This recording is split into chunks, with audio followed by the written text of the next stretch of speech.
Hey, reach up there and pull those belts tight. One more time, you're watching the Original Rebels Racing League.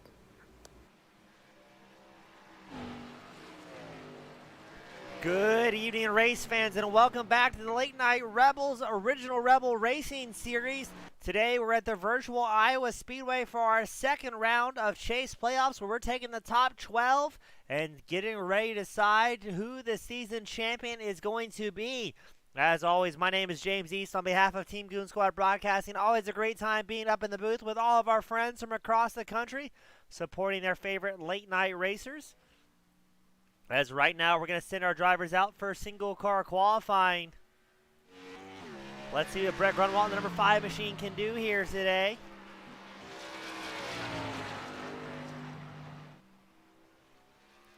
As we're going to get the points pulled up.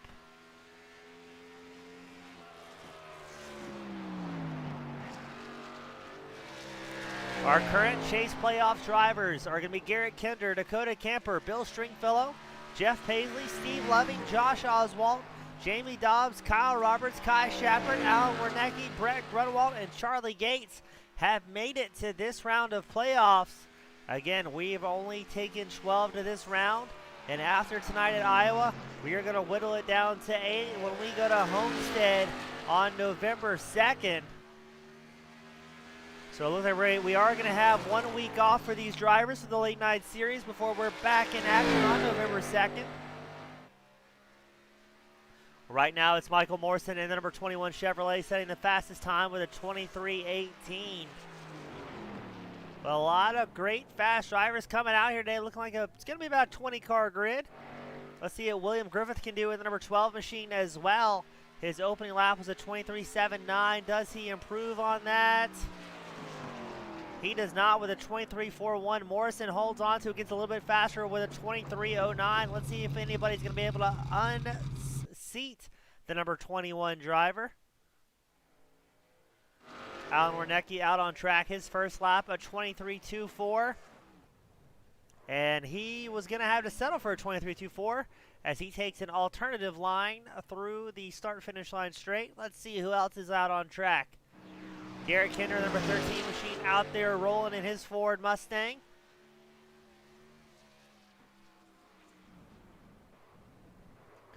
And he may not get a lap as he sends it sliding around number 13. Let's check on Jason Lottridge, number 48. He had a bit of a bobble as well in his opening lap. Let's see if he can improve on that later on, try and put down a qualifying time. Looks like it's going to be a 21-car grid here today at Iowa. Oh, look at the wiggle out of Lottridge as these guys are struggling to put the power down. He will get a time of 23:51, which is currently good enough for 14th place. Morrison still holds on to the lead here in qualifying. As now Bill Stringfellow, the number 38 machine, makes his way out on track to try and put down his opening time laps. Got to keep an eye on the wily Bill Stringfellow. He's been a master at tire saving. If we get those green flag runs, he is somebody to keep an eye on here today. As he's shown, he's got a whole lot of long run speed. Now these drivers here today, they are running a 100% fuel allotment, 5 sets of tires behind pit road, and 1 fast repair. That 1 get out of jail free card. If you wire your machinery up early, you can hopefully get back out there and maybe make a shot at it. But it's going to be 140 laps here today at Iowa. And 2 green-white checker attempts.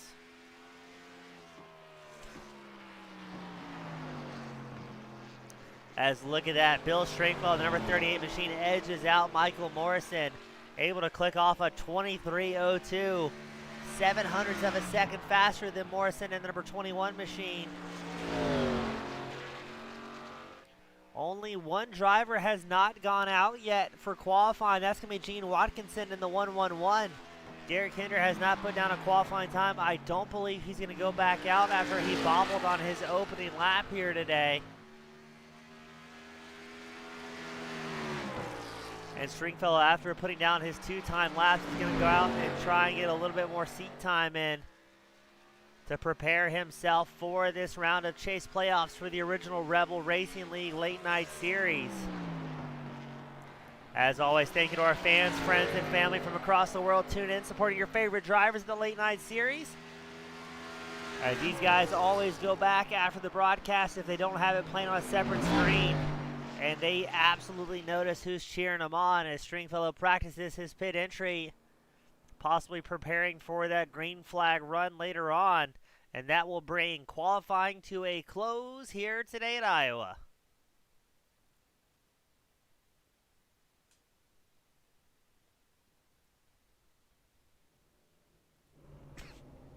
And let's go ahead and run through tonight's grid. It's Bill Stringfellow on pole, number 38 machine. Michael Morrison and the number 21 starting second. Cody Bohm starting third in the 78. Nick Schaefer, the 22, starting fourth. Jeff Paisley in the number 7 starting fifth. Matt Telder in the 02 starting sixth. Josh Oswald, the number 17 machine, starting seventh. Kai Shappert in the 43 starting eighth. Jamie Dobbs, the number 91 machine, starting ninth. Dakota Camper in the number 3 starting 10th. Chris Reese in the 62 starting 11th.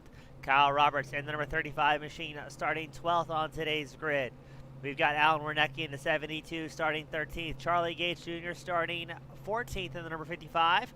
William Griffith Jr. in the number 12 starting 15th. Steve Lovin in the 27 starting 16th. Jason Lottridge piloting the number 48 starting 17th. Dave Jones in the 10 starting 18th. Brett Grunwald starting 19th in the number 5. Garrett Kinder in the number 13 starting 20th. And we've got Gene Watkinson in the 111 machine. He will round out our grid of 21 drivers here tonight. As we get ready to send them off, Race Control will give these drivers a few final notes on what is expected from all of our competitors here today. And then we're going to send them out for what will hopefully be a night of green flag racing here at Iowa.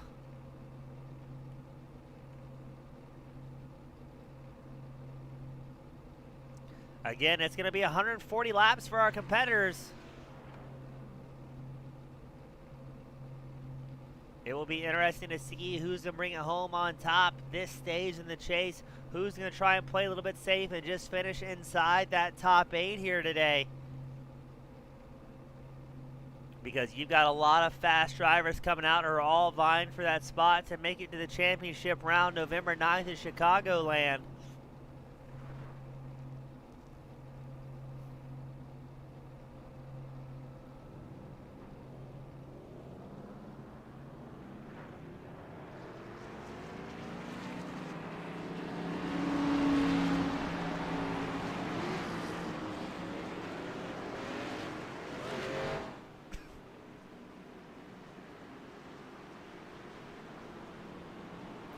And it's going to be Stringfellow and Morrison on the front row. Bohm and Paisley your second row. Schaefer and Schaefer and Paisley your third row.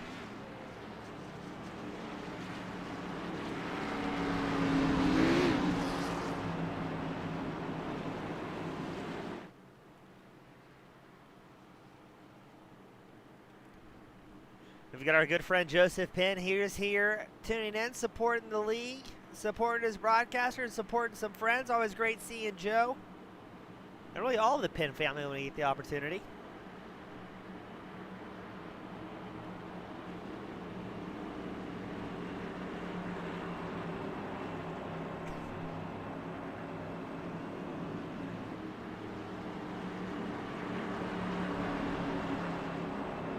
As the fans are asking what the over-under on the cautions is going to be tonight, I'm expecting some nice clean racing amongst these guys.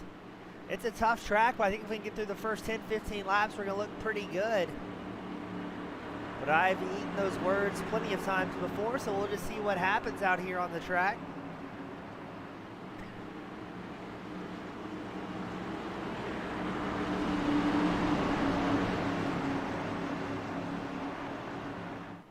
The iRacing pace truck will make its way in. And here we go for the opening laps of the Iowa Chase Round, the Late Night Rebel Series. And already they've been in turn 1. Let's see who's all involved with that one.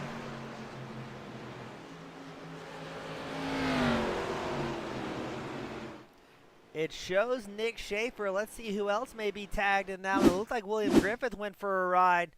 We're watching Schaefer in the number 22 machine. Let's see what happens as he was on that second row of drivers.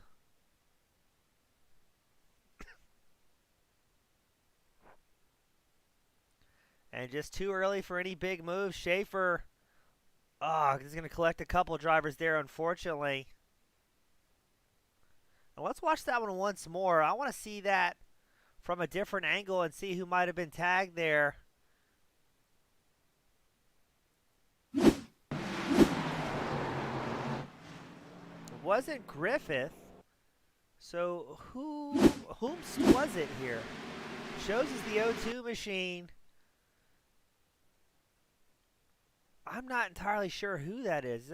That's not Cody Baum. It's going to be Matt Telder, I think. Let's take it on board with Matt and see what may have happened. Yeah,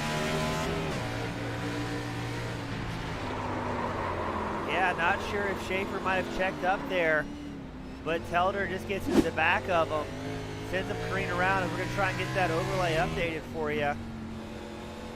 Something's happening here. But already an early caution in tonight's race. Not even able to complete one lap before everybody sends it sliding around and taking out several drivers early on.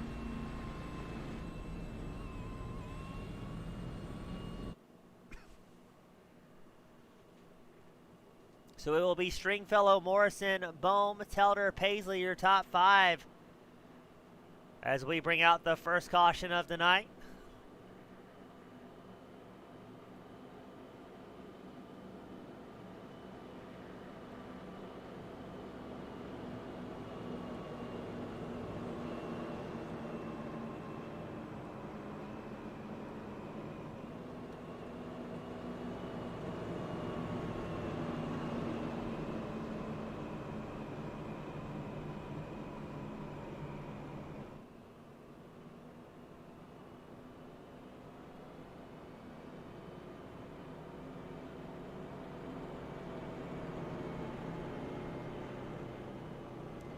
So a bit of a rough start for all the guys.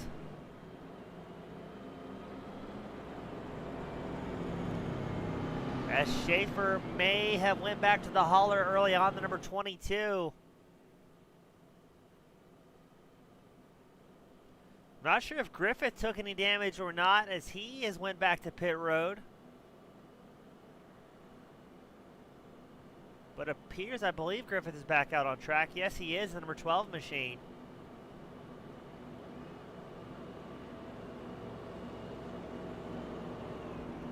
So Griffith, I'm not sure if he's getting a lucky dog here or what may be transpiring.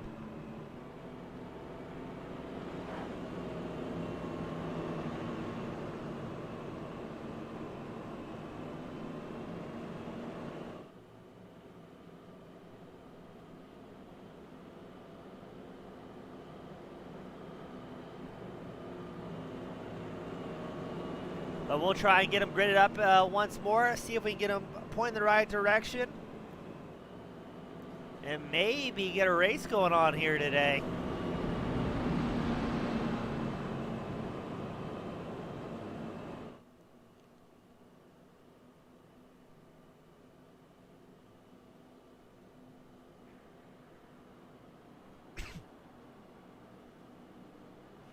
So now we'll get him gridded back up double file. Griffith will get the wave around and get back on the lead lap.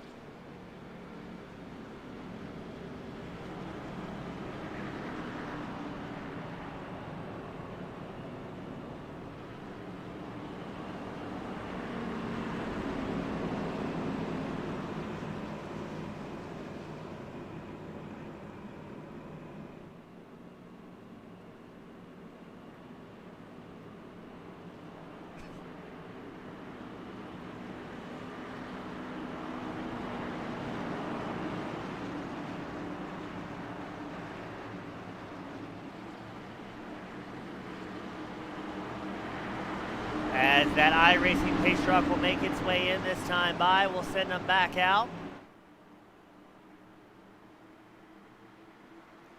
And here we go, Stringfellow Morrison on the front row once more. Let's see if we can get a lap going here at Iowa.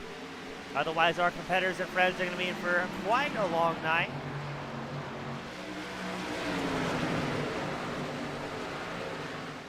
Bohm up one spot, makes an outside move, an inside move against Michael Morrison's number 21 machine. Kai Shappert having a good bit of luck here today. Number 43 machine, he's up 4 spots already.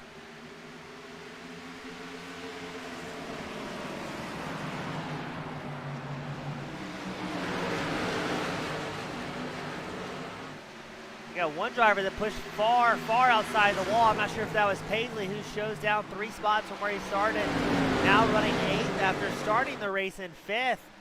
But Shappert looking to make some moves early on, as now he's going to try and work on both Cody Bohm and Michael Morrison to put that number 43 machine up in podium position. Want to get that track position early on tonight in case we do see a flurry of cautions show up.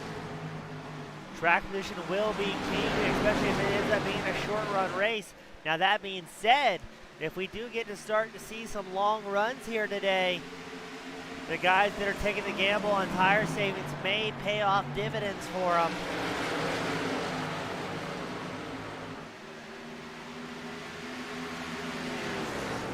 I have 21 drivers still having 21 on track, everybody rolling. And 20 of those drivers on the lead lap after that first lap caution that we saw. It's still Stringfellow, Morrison, Bohm running 1, 2, 3, but here comes Morrison, gonna put the pressure on Stringfellow for the race lead, looking to the inside in his all-white number 21 Chevrolet. Stringfellow holds on to it. Morrison's gonna have to get his momentum back to make it happen, because he knows if that jab doesn't work, Cody Bohm and the number 78 Chevrolet is gonna do everything he can to capitalize on it. And there is not a lot of gap in these top 3 drivers back to Kai Shappert, the 43 machine, to make any mistakes. Because as they go 2 wide through 3 and 4, that will allow Cody Bohm, Kai Shappert, Dakota Camper, Oswald, Telder more opportunities to get back up there and in the mix of it. As they are going side by side early on, somebody goes all the way down the apron. I believe that is Camper. Yes, it is, the number 3 machine.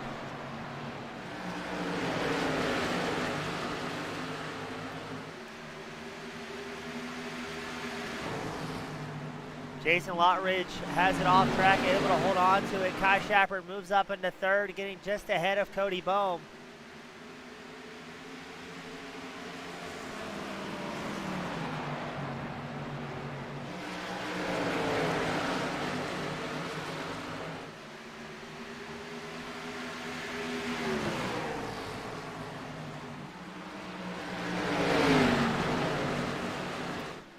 And look at this battle for the top 5. It's Stringfellow, Morrison, Bohm, Shappert, Oswald all in the mix. Oswald tries an outside pass on Shappert, may make it stick, and the number 17 machine. Lottridge comes down pit lane early, the number 48 Ford Mustang.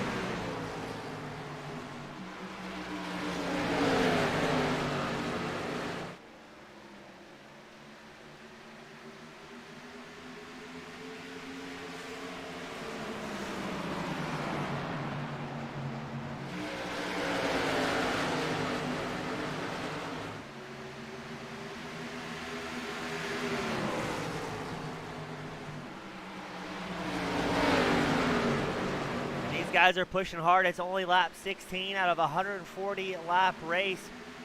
Who, if anyone, is saving these tires here as they're all battling extremely hard. The battle for 4th still getting wild between Kai Shappert and Cody Bohm, going side by side down the backstretch. Dakota Camper wants to get his number 3 in the mix as well. And it is all Chevrolet running 1st through 10th here today.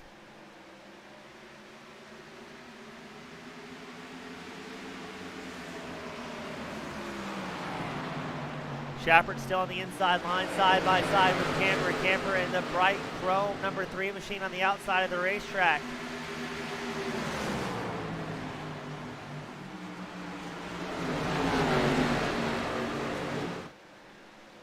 It appears that the top 3 of Stringfellow, Morrison, Oswald may be happy running single file for a little while, maybe trying to get a fuel run going here.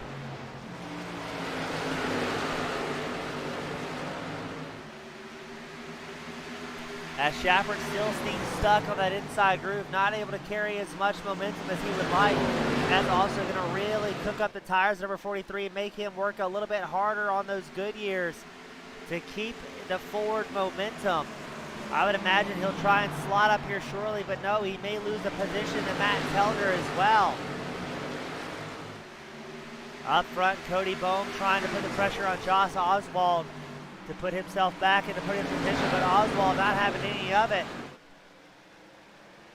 As Oswald's going to start battling Morrison in the number 21 machine for that second place spot.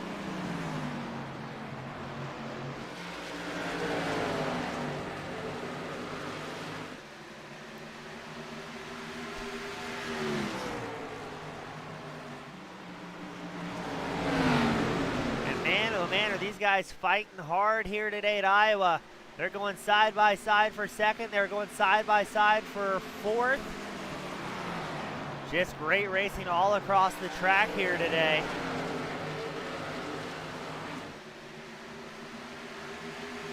Up front, Bill Stringfellow in his zone. This is where the number 38 is happiest. Out front, he's got clean air, and he has just the hint of a clean run in the air.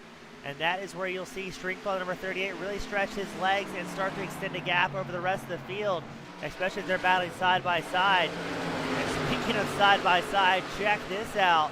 That's Matt Telder, Cody Bohm, Kai Shappert, all in the mix here. This is the battle from 5th to about 7th. Yeah, most call it 5th through 8.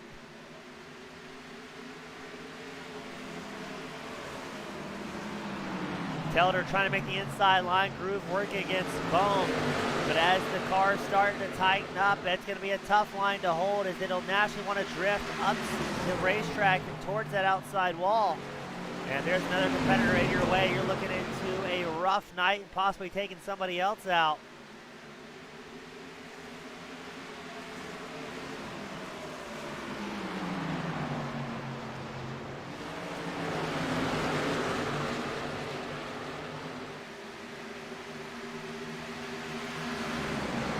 Now Telder side by side with Warnecki. Warnecki running that preferred middle groove.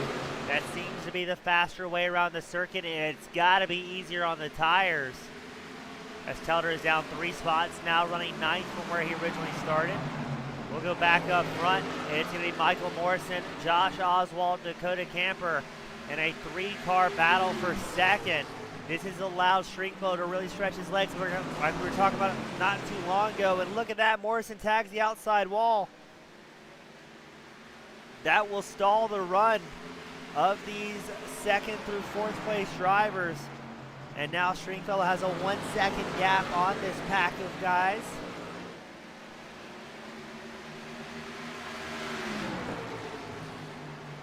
Dakota Camper takes over the 3rd place spot from Josh Oswald.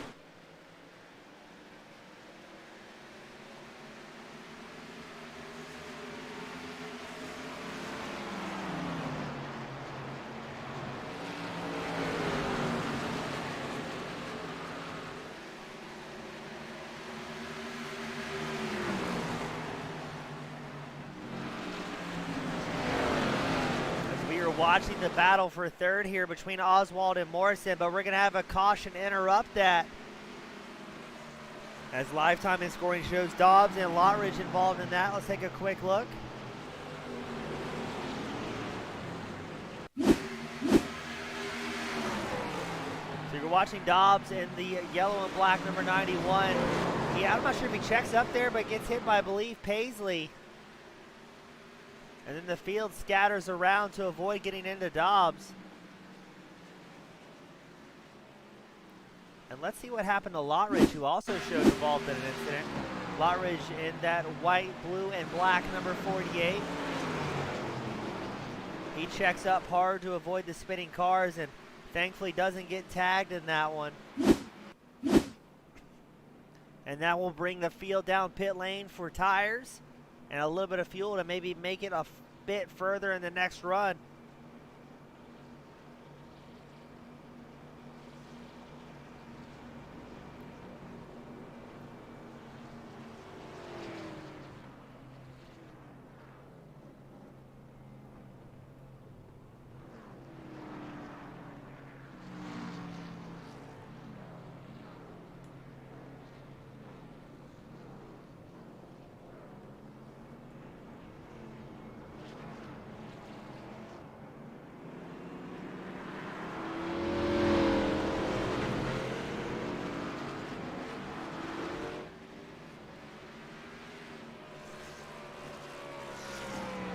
So we'll get him back out. Griffith opts not to come down pit road. Number 12, Toyota. He will stay out behind our pace truck. Stringfellow will be second, Camper third, Oswald fourth, and Morrison fifth. It looks like everybody that came in took 4 fresh Goodyears, a full tank of gas.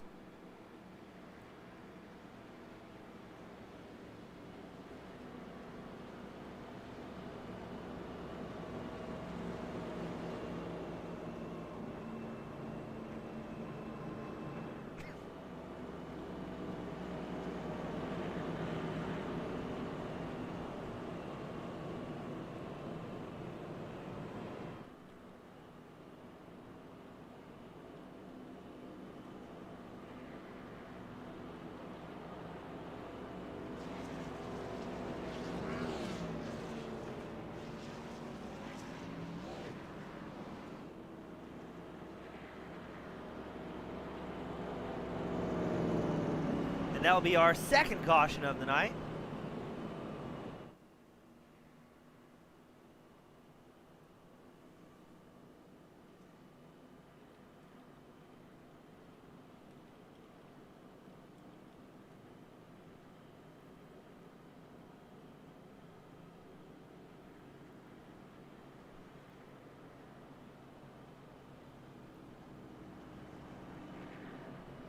Now Griffith does come down into pit road, maybe valuing that track position more than anything, as he came in early on tonight. I'm not sure what problem he had, number 12, but we saw him return back to pit road, get the lucky dog, so he'll stay on the lead lap here. But not entirely what the strategy is from Griffith here, or that second bout of pit stops. But he will still be about 18th on track and on the lead lap, so not having too rough of a night. And still very early on in the night. I think really it's still anybody's guess on who's going to bring home a win. But I know Stringfellow was hoping for some green flag runs. He's not as much of a fan as the quick staccato sprint races we've seen in the past.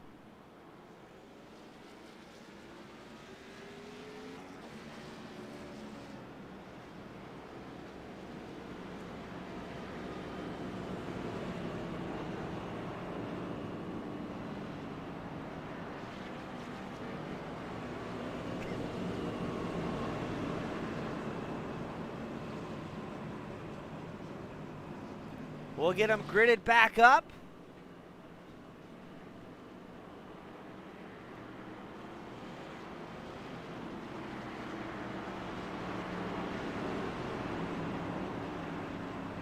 And send them forward into battle. Once again, it's going to be Stringfellow in the front row, but now he's accompanied by Dakota Camper in the number 3 machine. Camper is up 8 spots into tonight's race from where he qualified. The pace truck comes in. And Stringfellow mashes on the loud pedal. We got a bit of a checkup kind of in the center of the pack there, but everybody does a good job of avoiding any hardship.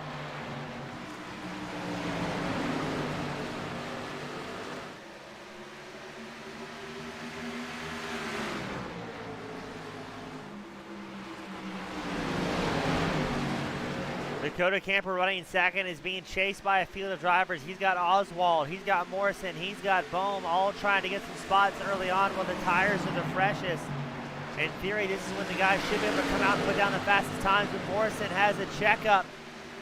No, that was Oswald, number 17 machine. Morrison was stuck behind him, as they will both lose a couple of positions. Cody Bohm moves his way up in a third. He's going to put some pressure on the back of Camper's number 3 machine.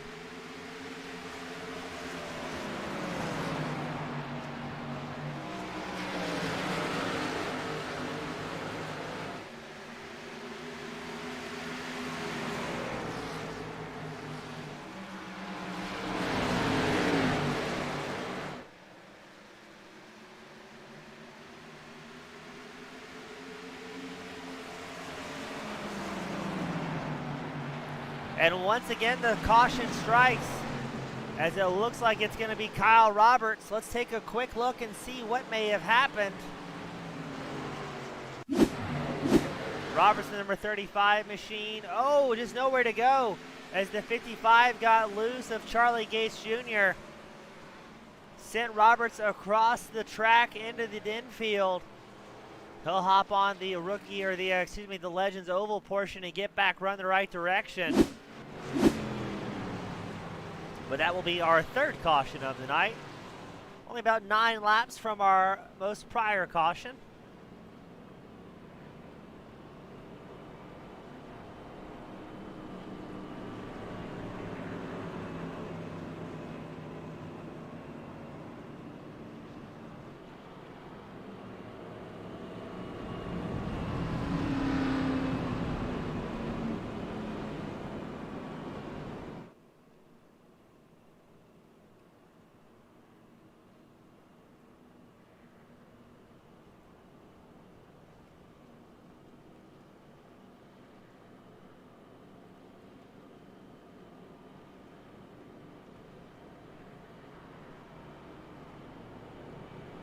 As we once again go back into eye-pacing conditions.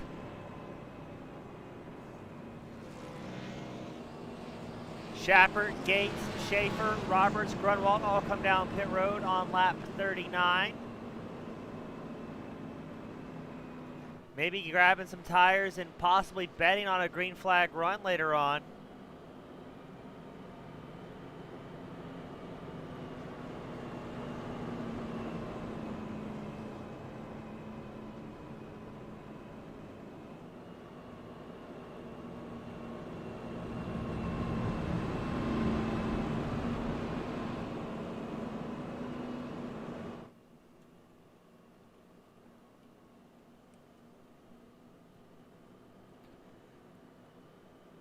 Now I'm curious to see what these drivers' fuel window is if we do have a green flag run. Just how long are they going to be able to stretch it out for before they absolutely must come down pit road?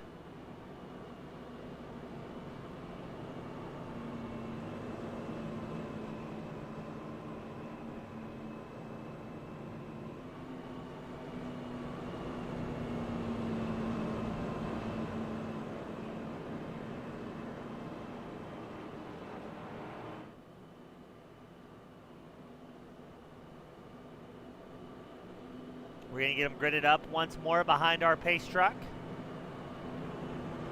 Still looks to be about 18 drivers on the lead lap, possibly 19 with Lottridge trying to get a quick pit cycle done, getting some repairs done on that 48 Ford Mustang.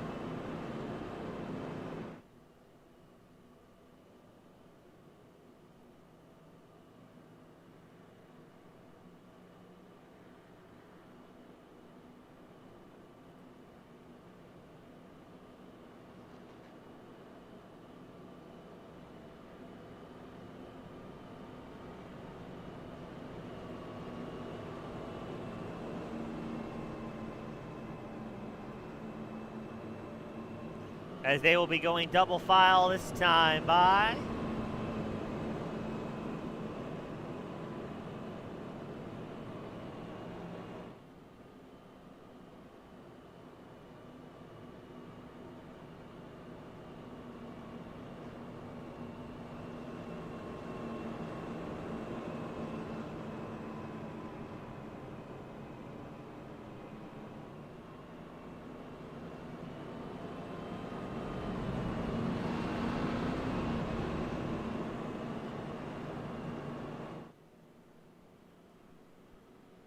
It'll once again be Stringfellow and Camper on the front row. Bohm and Oswald your second row. Morrison and Warnecki your third row.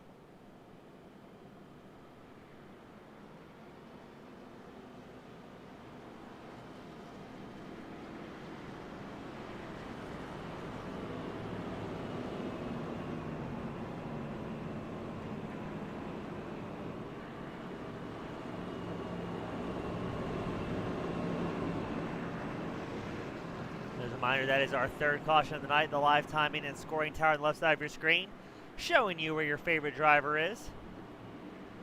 As it appears, Shepard, the number 43 machine, has retired from the event, heading back to the hauler early on.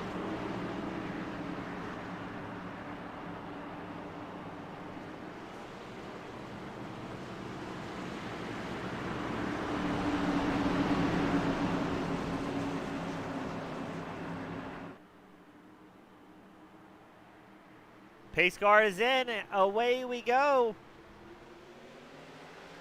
It'll be Stringfellow and Camper on that front row. Let's see where everybody slots in behind.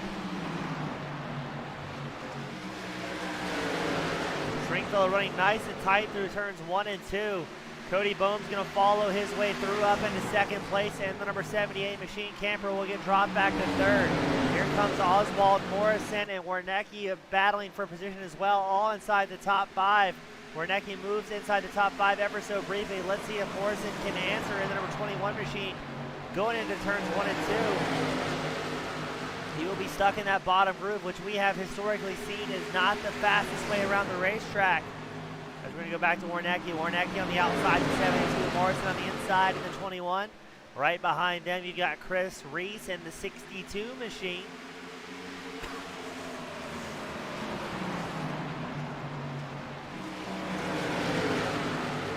And now you've got a battle for the lead as well as Cody Bohm takes over the race lead from Stringfellow's number 38 Machine. Dakota Camper, he's going to look for an opportunity to try and get his nose in the mix as well. But with this side-by-side battling, that's going to stack up the field, and that's when things get nice and exciting. Now Stringfellow's on the inside. He will not have the drive going into turns 1, but he's going to send it in deep anyway. Bohm runs a higher line than usual, maybe playing it safe, not wanting to get it tagged with any drivers early on in tonight's race.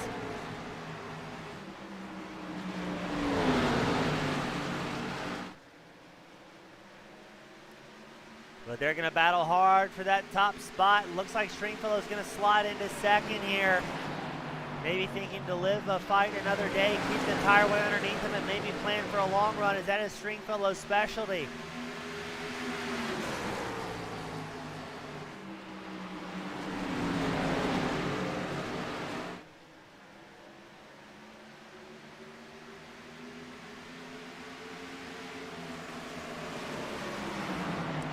Now, Bohm, your race leader, is not in the chase playoff, so Stringfellow is not going to risk anything here.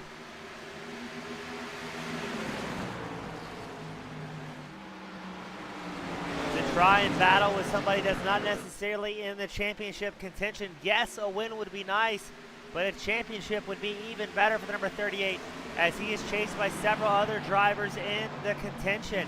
He's got Dakota Camper, who's in the points. He's got Oswald, who's in the points. Warnecki in the points.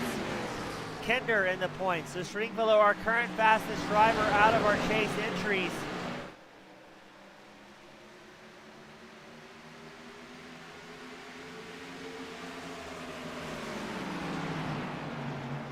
Is Camper going to make a move on the 38 Machine and try and take over the second place spot to put that number 3 in the highest chase running order? The other question is, do either one of these guys want to be setting the pace this fast this early on into a run?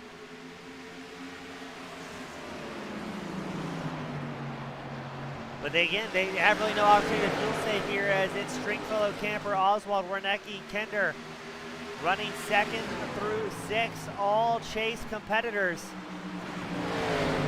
And it looks like Stringfellow finding some more time, catching back up to Cody Bohm and the number 78 Machine. It is down to about 0.2 of a second as they cross the start-finish line, heading into turns 1 and 2.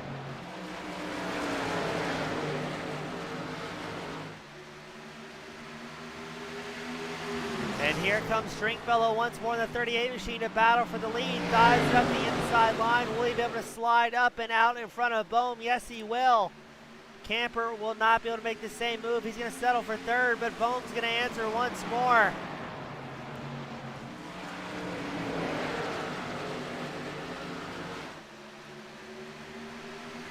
Stringfellow takes over the lead. Now Bohm is going to have company as Dakota Camper rides it up the inside line.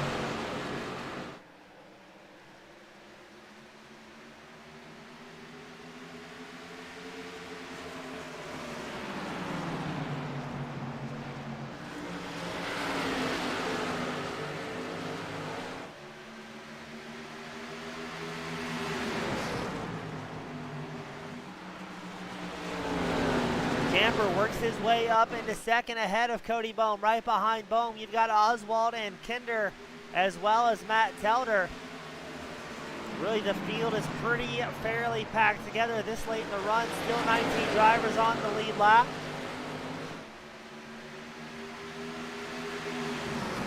And now Camper is about to look at the move from Josh Oswald.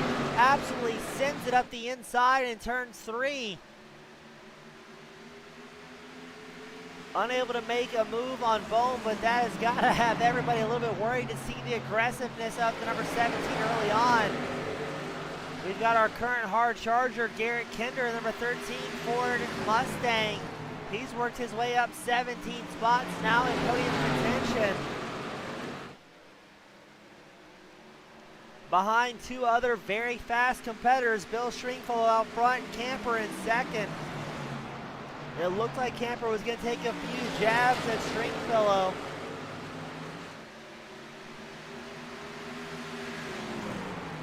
But now your top three with a little bit of room to breathe as they're about a half second ahead of Josh Oswald, running fourth on track in the number 17 machine. Now surely these guys have got to know if they link up single file, just get through some laps, they can really stretch the distance to Oswald in fourth and then start battling for a position. But I don't think that's what's going to happen, as these guys have been battling them so hard for every single position all throughout the night.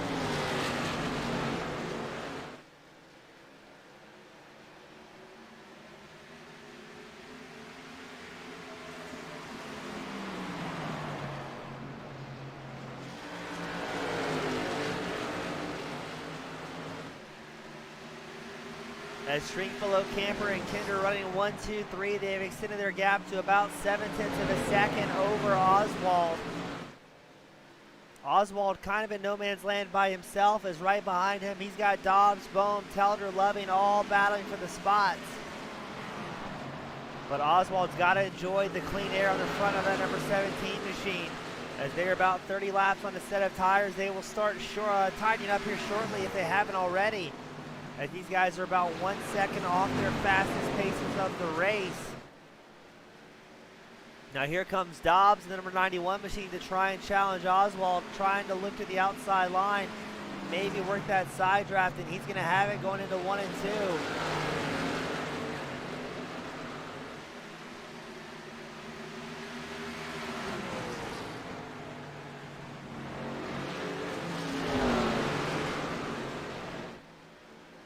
So now Jamie Dobbs will take over fourth place ahead of Oswald.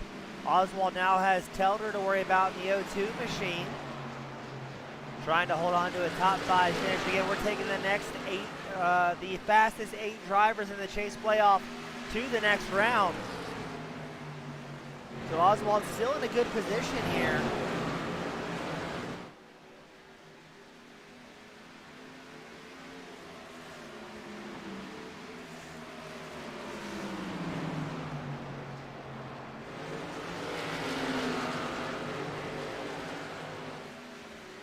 As let's see if Telder's going to be able to make a move in his O2 machine to put himself inside the top 5. Now again, Telder, another driver that's not in Chase contention, but he wants to come out here and race, and that's what these guys all do every late night, 11 p.m. on a Tuesday. They're here to race and have a good time with good friends.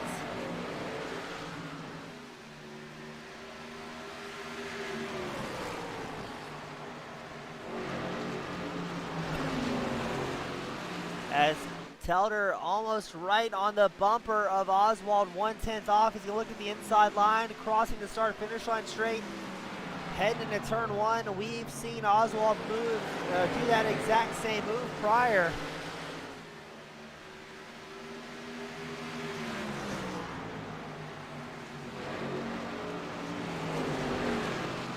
As we got confirmation from Kai Shepard, our good friend who's piloting the number 43 machine. He was having problems staying awake at the wheel here today, decided to put it back in the hauler, live to fight another day. So very respectful for one of our good friends and Chase playoff driver, Kai Shepard. Hopefully he gets some rest and joins us next week or as soon as he can. Always great seeing him out on track.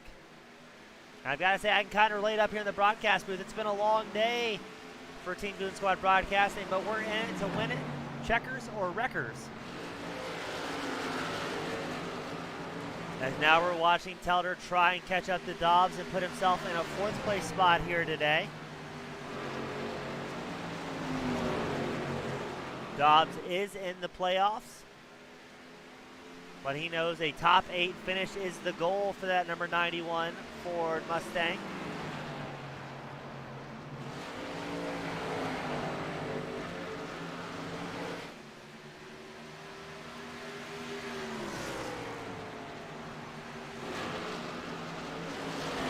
Telder looks to the inside of Dobbs coming out of turn 4. I don't think he's going to quite have the momentum yet, especially with the tire wear really playing a factor for these drivers. Up front, it's still Stringfellow, Camper, and Kinder running 1, 2, 3.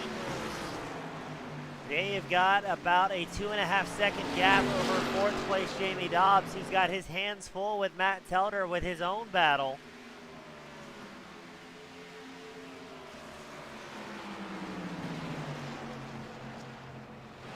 Now, I'm not quite sure what the strategy, the mindset is for these chase drivers when they're in a heated battle with somebody that's not necessarily in the chase. Do you let that guy by and try and tuck in, or what the move is?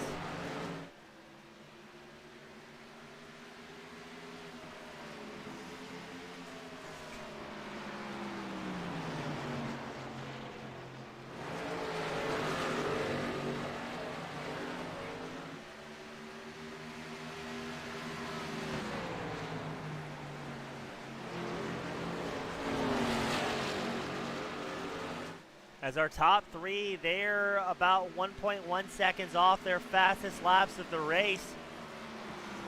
Now all 3 of these drivers came in on lap 29 for fuel and 4 tires.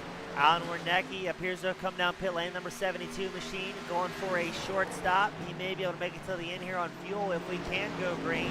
It'll be very interesting to see what happens. As I would imagine Stringfellow, Camper, Kinder, all very familiar with the tire-saving game. I would imagine while they're checking out and kind of gaining time with the rest of the field, they're going to be happy running single file for a while, get through a green flag stop, and then start duking it out as Charlie Gates Jr. also comes down pit road.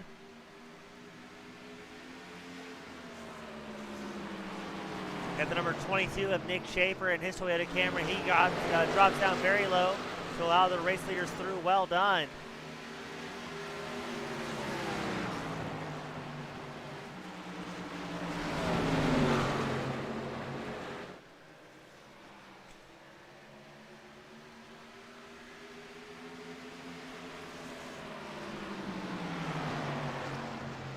I believe that's going to be Wernicke, number 72 machine. He will dice through the lead pack here, trying to get a lap back.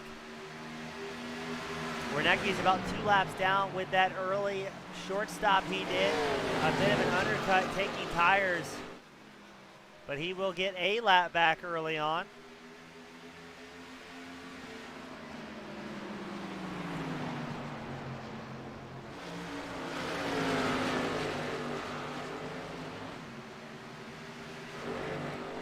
Dobbs and Telder can't get away from each other with how the tire wear is affecting them.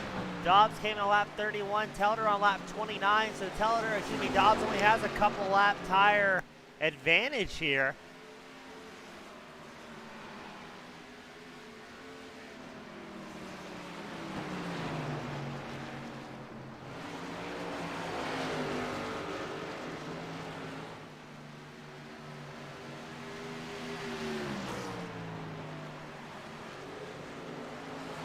As other notable battles is Michael Morrison and Jeff Paisley duking it out for that top 10 spot.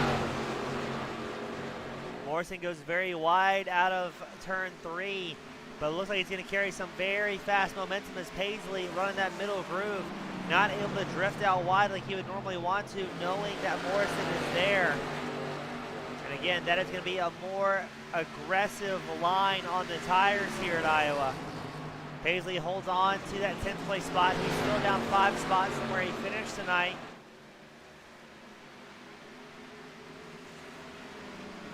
But I believe that Paisley still in the top 8 as far as chase drivers go.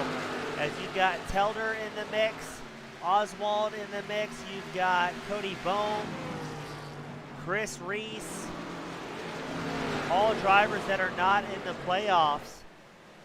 So if we're looking at that right, Paisley should be about 7th on track as far as chase drivers go.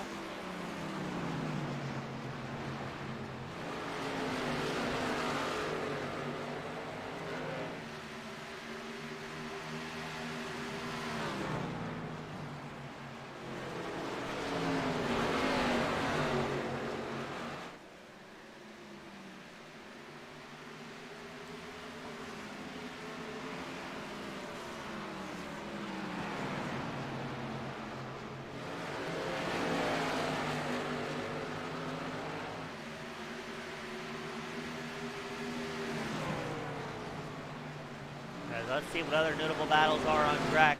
Cody Bohm getting chased by Chris Reese, the number 62 machine. Neither driver in the chase playoff, but out here looking for a season best finish.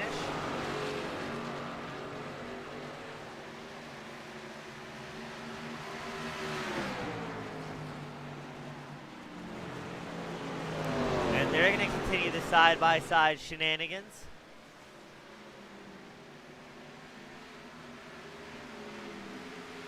Lottridge, number 48 machine. He's trying to catch up to Kyle Roberts, Michael Morrison, and Steve Loving, all running in a nice tight pack here. Lottridge up 4 spots from where he started after a little bit of a hectic start for the number 48 machine. He's in his pit stall a fairly long time, 37 seconds, I would imagine. Oh no, who's that in the outside wall? That's the number 27. I think it was a 27. Yes, it was Steve Loving. Takes hard contact in the outside wall. That will allow William Griffith possibly to take up a spot.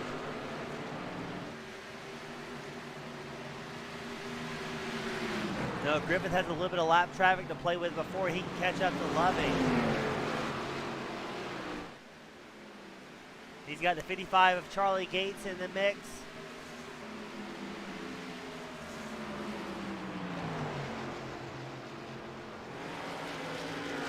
As well as I think that might be Wernicke that was cutting through the traffic with his fresher set of tires. Again, Wernicke came in on lap 71 for a fresh set of Goodyears. And here comes Griffith trying to make a move on Loving to pick up that top 13 spot. Lucky number 13.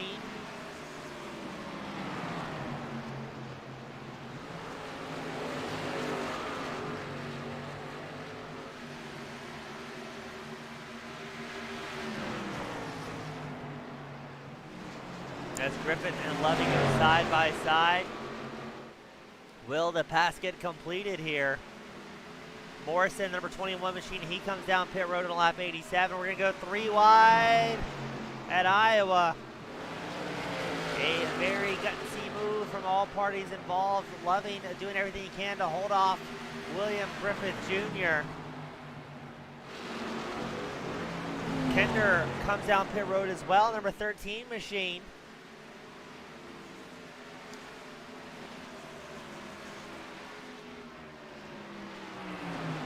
As does Stringfellow and Camper coming in on lap 88. Telder stays out. Trying to stretch that field run a little bit longer, as well as Jamie Dobbs. He'll stay out. Josh Oswald staying out. They're going to move up in the 1, 2, 3. Reese and Paisley rounding out our top 5. But look at that, ladies and gentlemen, a green flag stop. It's like seeing a unicorn in the wild. That's one of my favorite things to call is the green flag racing.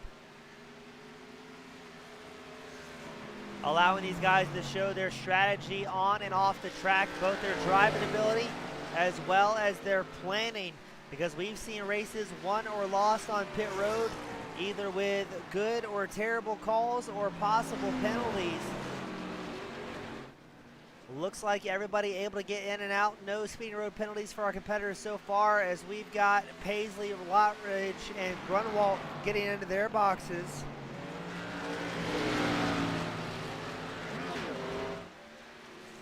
So now that will put about 6 drivers on the lead lap. as the pit cycles work their way out. When is Telder going to come in? The last time he was in pit road was on lap 29, over 60 laps ago.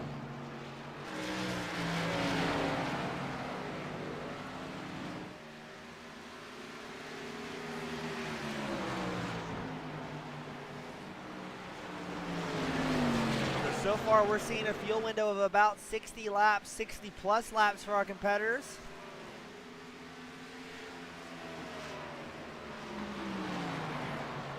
Now, I'm curious to see, is maybe Telder banking on a late race caution to throw a mix anything? It's only 3 drivers still staying out from that early cycle around that lap 30 mark. It's Telder, Oswald, Griffith who have opted to stay out as Cody Bowman and Chris Reese come down pit road.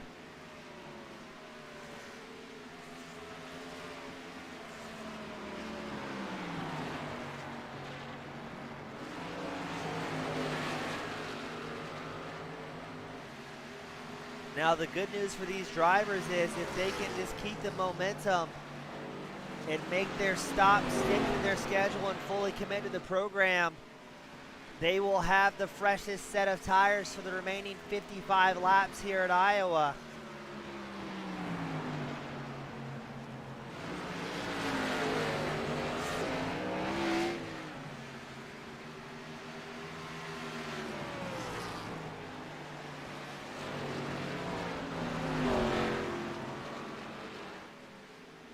As we're watching your race leader Telder really stretch it out on fuel.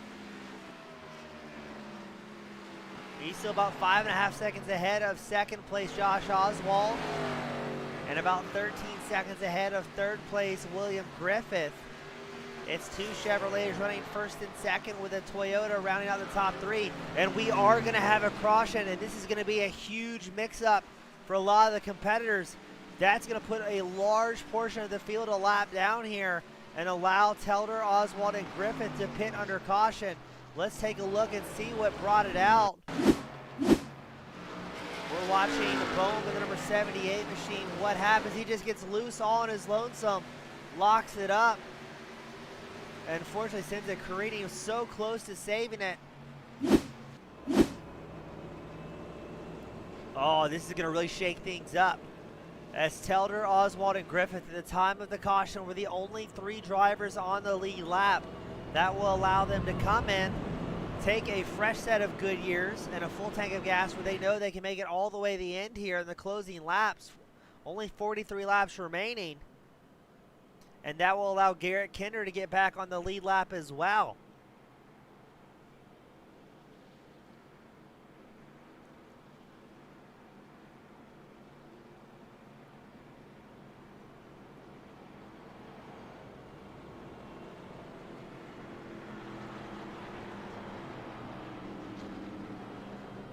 We got Fire Angel joining us today and asking who we're rooting for. You're rooting for the broadcaster tonight. We're hoping for good green flag runs, great racing, and we did complete most of our full set of green flag stops, as Telder, Oswald, and Griffith made a great call, opting to stay out.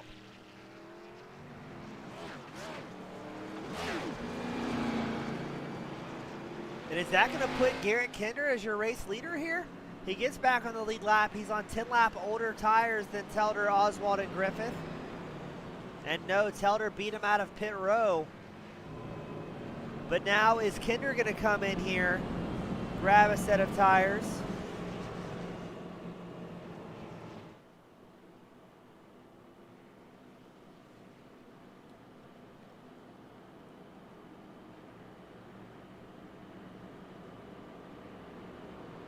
And find himself in a good position to make the end of the race.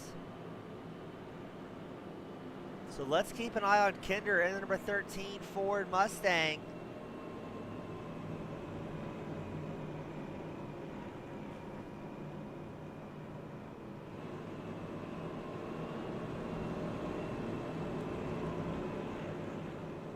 As now it's showing about 13 drivers on the lead lap, where those guys opted to stay out while your race leaders were in pit lane.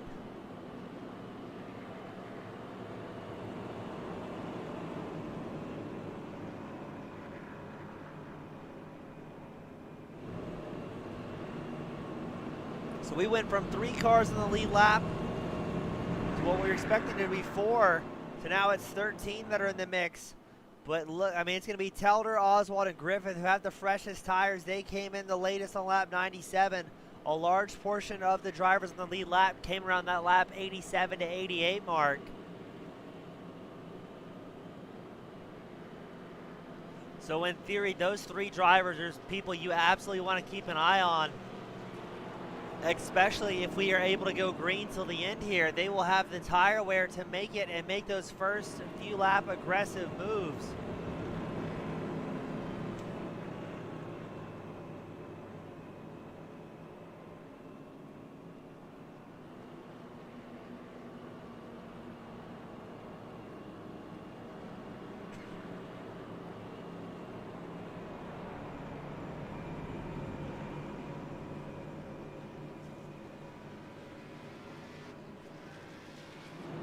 Kinder stays out on his 10-lap older tires in the top 3 of Telder, Oswald, Griffith.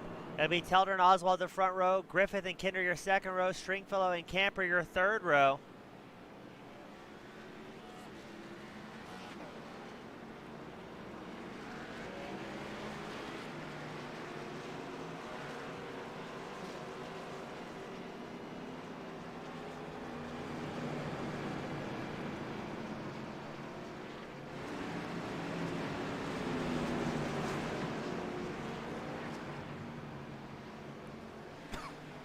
As we get the grid formed up behind our pace truck.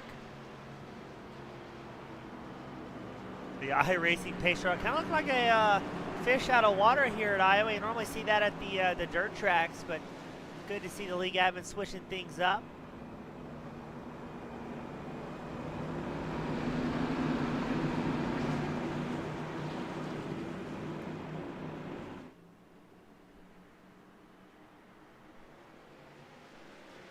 And here we go. Telder gets a great launch ahead of Oswald. The closing 38 laps here.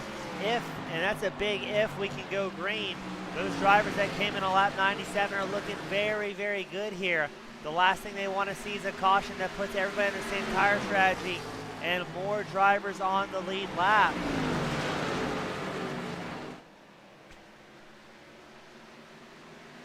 As we're watching Griffith in the number 12 machine, he is battling with Wernicke, who's trying to get a lap back. Wernicke, also a driver that came on lap 96, took tires. But Wernicke's going to be in a tough spot to try and get that lap back, but he is in lucky dog contention. So he's got 2 options: try and muscle his way through the field, or try and hang back and hope for a caution.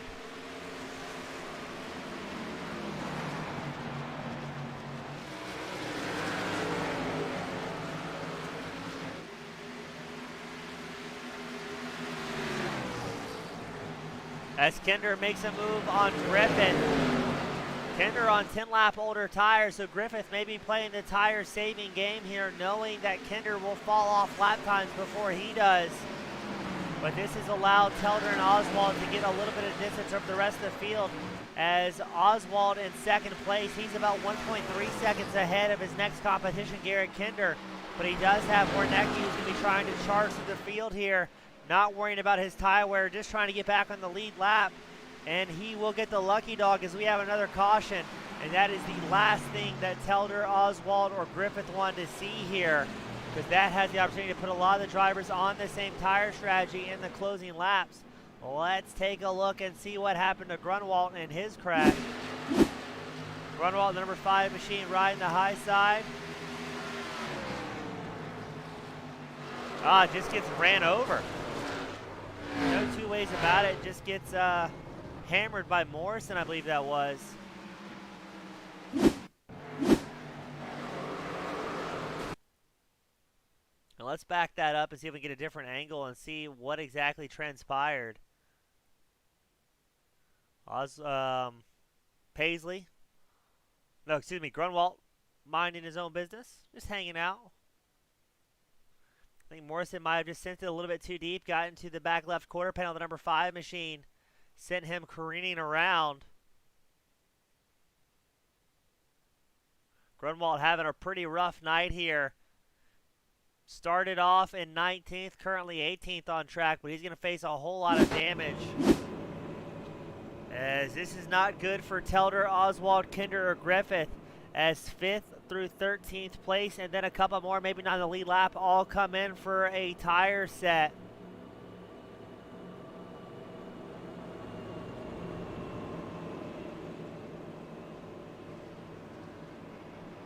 And this will be our 5th caution of the night. As let's get a count of who's all on the lead lap as these pit cycles finish up. I believe it's now going to be 14 drivers on the lead lap.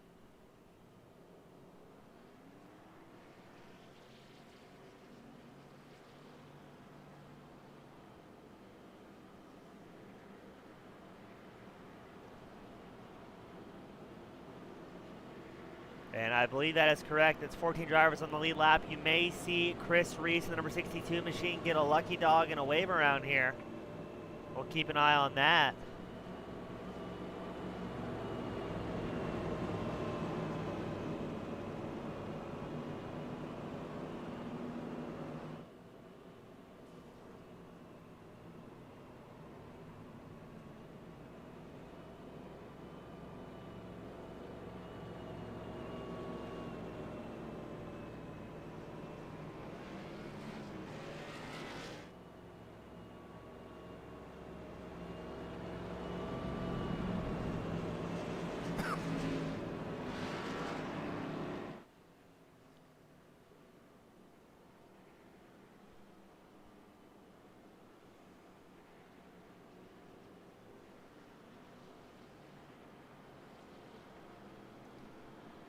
Still showing 14 drivers on the lead lap.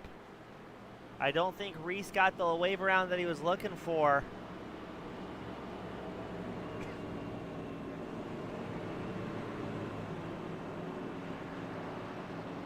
Not sure if he may have been tagged in an incident or what may have happened.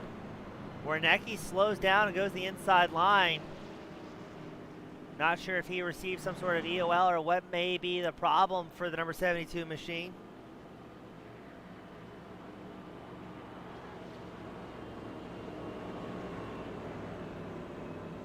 It'll be less than 30 laps left to go once we get everybody pointing the right direction and formed back up double file.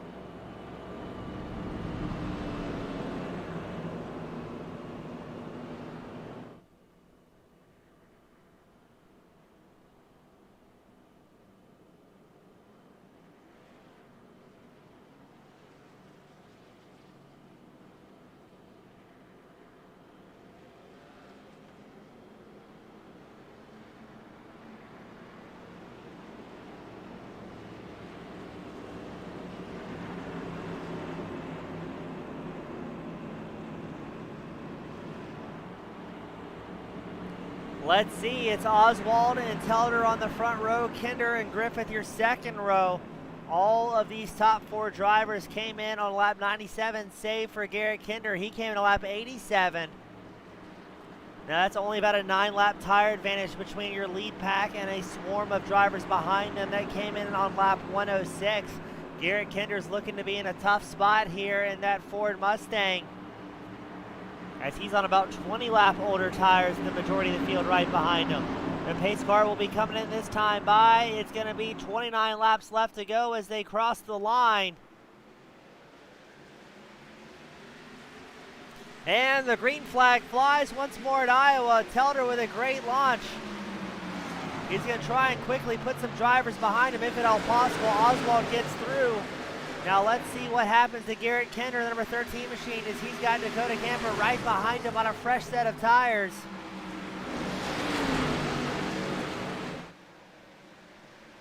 Ooh, Camper has a bit of a moment. Gets a little bit loose on that new set of tires, maybe not quite used to the throttle, as these drivers get used to driving extremely tight race cars for quite a while. The next thing you know, you're coming out and that power suddenly has a way to break free on you. Stringfellow up in 4th, trying to chase down Kinder. Stringfellow is on that fresh set of tires as well. He came on lap 106 for 4 fresh Goodyears in a tank to make it all the way to the end.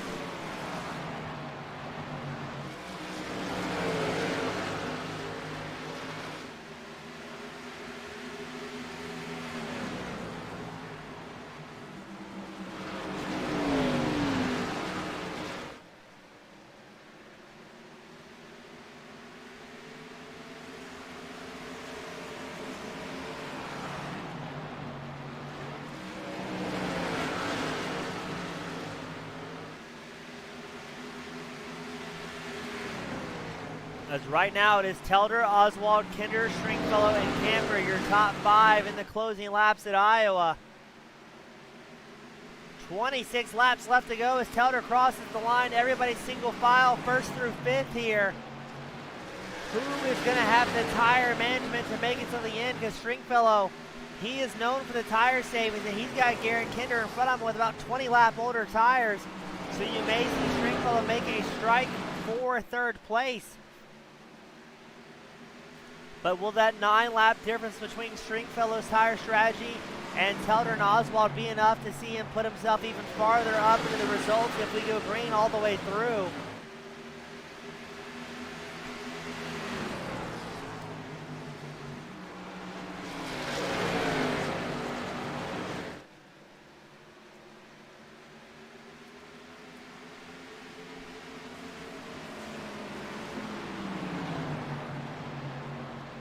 As the field stacking up ever so slightly behind Kinder, Stringfellow's looking for a way through, as he knows Dakota Camper number 3 machine is not afraid of charging it in deep, especially if a podium spot is on the line here. Stringfellow looks to the inside of Kinder on the start-finish line straight. Will he have the momentum going into turn 1 to fend off Kinder? It looks like he will. Stringfellow will try and quickly get up the track as fast as he possibly can. Not quite able to throw that clean move on Kinder quite yet.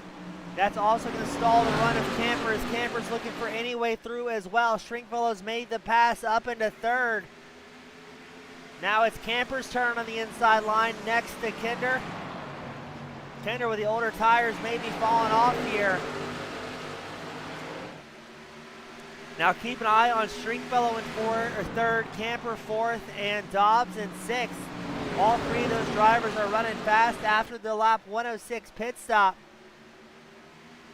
If they can pressure the other drivers with slightly older tires to run at pace faster than they're comfortable with, you can kind of force those guys to burn off some rubber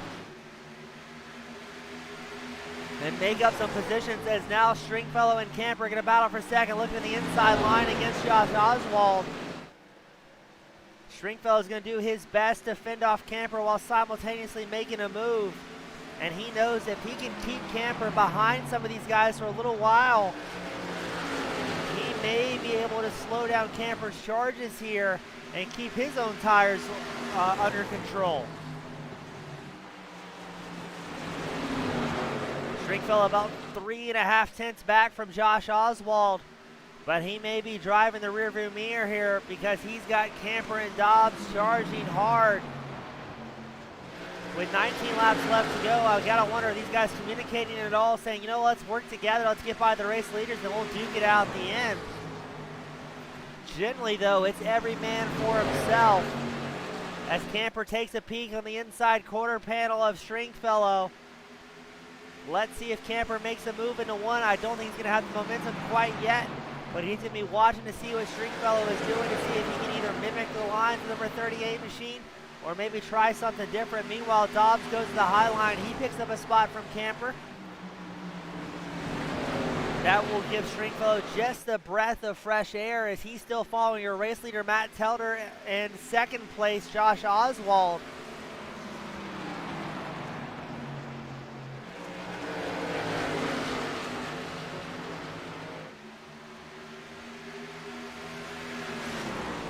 Stringfellow going to battle for 2nd, looking to the inside line of Oswald.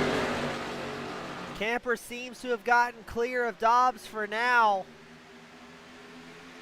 as Oswald has the spot at the line, but Stringfellow's on the inside. And again, he's got about 9-10 lap newer tires than Oswald to play with throughout the duration of this run. It looks like Stringfellow may have him into 3, but running that inside through is slowing down his pace, allowing Camper and the number 3 machine to catch up. Camper looks to the outside line, tucking in behind Oswald, using that draft. And now Camper will pick up 3rd spot from Stringfellow.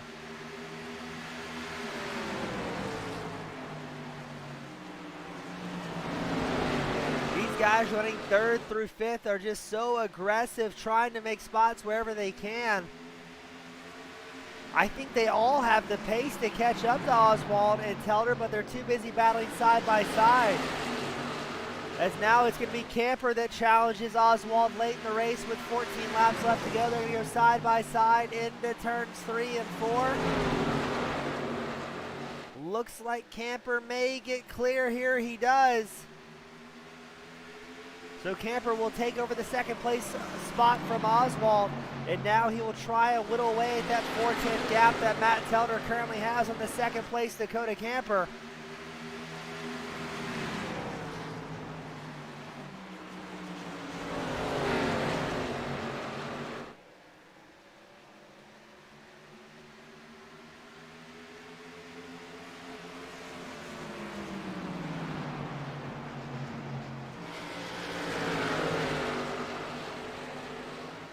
So it is Telder up front, Camper second, Stringfellow third, Oswald fourth, Dobbs in fifth. And now Camper is going to battle Telder for the lead. Using those 9-lap newer tires to his advantage, working the side draft across the tri-oval into turns 1. He's going to push up wide, bump Telder off of his line. That may allow Stringfellow to capitalize as well as really hurt the momentum of Matt Telder in the O2 machine.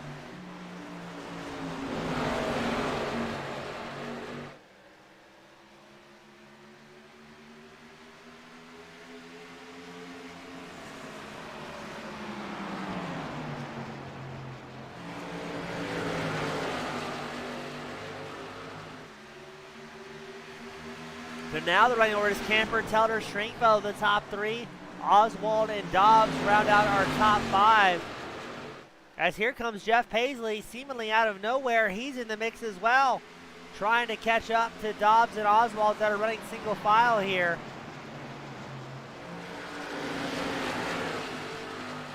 With 9 laps left to go, who's got the pace, who's got the tire wear? As these guys are about 9/10 off their fastest laps of the race. They've been battling hard since this stint started. Now we're fairly confident pretty much everybody at this point can make it to the end on fuel. The question is tire wear, as Garrett Kenner, number 13 machine, mysteriously comes down pit road. I'm not sure if he may be under-fueled tonight or what may have been the issue. Possibly taking tires, realizing that he is losing so much time. But that is a tough call for the 13 machine to make, as he is all but thrown away his race here, and he does. He just takes a splash of fuel to get back out there, all in his box for less than 6 seconds. We show a crash on course with Brett Grunwald, but the caution does not fly. Hopefully we can run this thing to the end, as Grunwald does make it down pit road. We'll take a super quick peek and see what happened to Grunwald.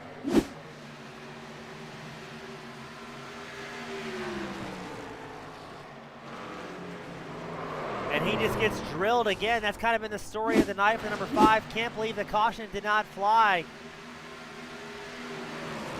Meanwhile, Stringfellow and Telder still battling hard for that second place spot. Dobbs is taking over 4th from Josh Oswald. 6 laps, 5 laps left to go. Stringfellow is about 7/10 back from Dakota Camper. If he wants to battle for the lead, he's got to get around Telder, and he's got to do so very, very quickly to try and make some massive ground here, as Camper with clean air in front of him is checking out. Not having any worries, not really worried about tire wear at this point in the race. Stringfellow looking for any opening he can against Telder.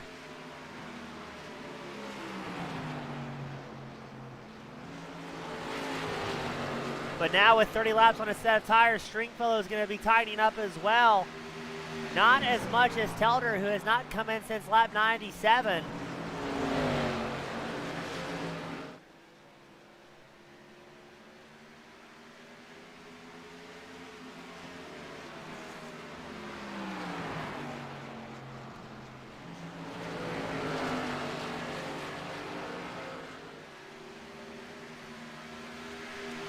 Laps left to go. We're watching the battle for second place between Stringfellow and Telder. Stringfellow looks at the inside line. Can he carry the momentum out of 4? 2 laps left to go, and they're side by side for second place. This has allowed Dakota Camper a whole lot of breathing room, as he's now 1.3 seconds ahead of Stringfellow and Telder. Telder gets this position once more. Let's see what Stringfellow does into turns 3 and 4 as the white flag will fly for your race leader, Dakota Camper. Now Telder, again, not in the chase playoffs, but Stringfellow is here to race, and he's here to race hard, but he does not want to risk his whole night, knowing that tonight will secure him into the chase playoffs. The checkered flag flies for Camper. Stringfellow, excuse me, lost my breath there, doing everything in his power, but not quite able to make it happen. So it'll be Camper at first, Telder second, and Stringfellow will have to settle for third here today. What a night for these competitors.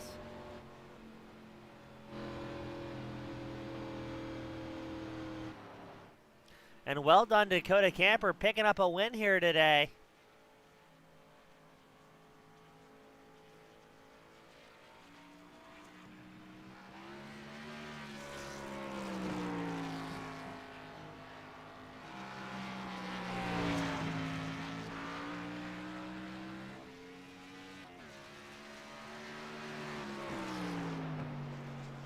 As Camper will take a well-deserved victory lap, they're going to get these guys into the waiting room for their post-race interviews. But a great race from our competitors here today.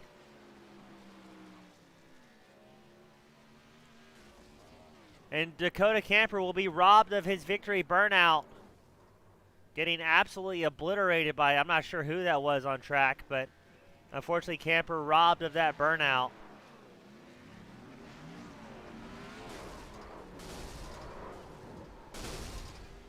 That's just poor form.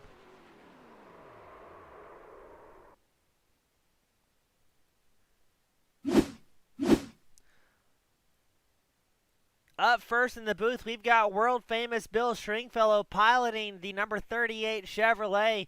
Bill, we know you're kind of a long-run expert. It seemed like that short runs were getting a little bit wild out there, but what was it like from your point of view? Yeah, long runs were fun. I wish we would have had more. It was a lot of fun. I enjoyed that race. I haven't ever driven these cars at this track before, so it was a learning experience for sure. Now, it looked like a lot of fun. Now, judging by the lap times, it looked like the cars were getting very, very tight, about 20 to 25 laps in. Is that what it was feeling like from your point of view, or where did the car feel like it was losing speed at the run from your seat behind the wheel? Yeah, if you didn't save the tires, that the fall off's pretty substantial, pretty quick. That second run there, I actually dialed my brake bias back a good bit and got it to where it was running really nice there toward the end of that run, and then we got the caution. But before that, it had been running. I had it running pretty good. It was all about rolling the corners and backing them up a little bit, I think. Well, Bill, still a great job tonight securing yourself well within the chase playoffs for the next round. Always great seeing you out there. Before I let you sign off, who'd like to give a thanks to or maybe a shout-out that's cheering you on this season? Once again, thank all the sponsors. Thanks to everyone who's watching in my Twitch again. It's been fun. Thanks to Dakota Camper. That was some fun racing. He's a buddy of mine. And thank you, William Griffith, for keeping the league going.